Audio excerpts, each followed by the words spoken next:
We're preparing for the Boston Brass. They are a group of 5 gentlemen, and they're going to be coming and performing with us on February 4th, 2015 at 7 p.m. here at the Troy High School gym. The Boston Brass is a world-renowned group, and those are people I've seen on the internet, and I'm like, oh my gosh, those guys are so cool. And then it's just kind of hard to believe that we're actually going to get to play with them. They're a group of 5 gentlemen, and they originally started in Boston. They're from Boston University, which is where the Boston Brass comes from. The original founding was Jeff Connor, and he started this group with 4 other of his college colleagues, and they started playing together and started traveling around, and they ended up getting known throughout the region, and then it became more of a national thing, and then they ended up becoming a world-famous group that goes around and plays classical music. But they bring a lightheartedness to it as well, and they make it a lot of fun for the audience as they're performing. They try and get the audience involved in it, and they're a very good group of musicians. People say they're nervous. I don't think it's set in with me yet. I'm just like, wow, this is gonna be so cool. Haven't got to that nervous phase quite yet.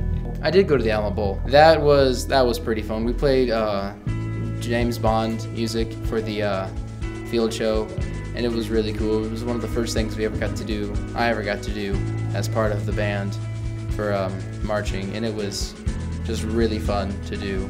It was nerve-wracking because our band was the smallest one there, and I was the only one in the section that I was in, so I was scared. Our kids are used to that. We've been part of the Alamo Bowl Parade of Bands competition that we won, and then last year going down to Walt Disney. They've seen some national attention before, so hopefully this isn't anything that they can't handle. It is. It's fairly nerve-wracking. I mean, these guys are pretty well known.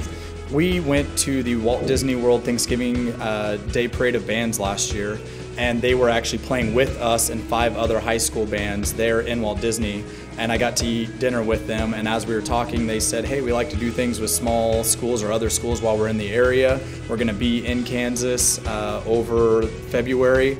Call us and we'll see if we can get something together, and I did, and it ended up working out that our schedules worked out on February 4th, and so they're going to come and perform here with us. With a group like that, you have to be on your A game for it. The piece that we have is a piece that's written actually for the Boston Brass with a wind ensemble behind them. So we are basically kind of the background music to them as those 5 guys are performing the main melodies of the themes and that sort of thing. So, but performing with a world-renowned group, we have to make sure that we're doing our part and that we're playing the right notes and on the right time, because they will be, no matter if we are or not.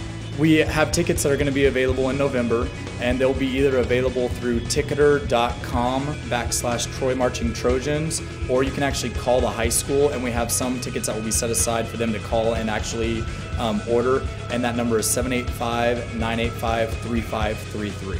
And they can start ordering them at the end of November. It's open to the public. We do have a limited number of seats though. We're looking at seating about 1,000 people. So once those 1,000 tickets are up, then we will be out of room. So as soon as tickets are open, it'd be advisable to go ahead and get them. Like when we went to Disney, I felt like this is going to be similar to Alamo Bowl, and that one didn't really sink in as such a big event. But now this one's coming to our home, and they're playing with us, and this should be something really big.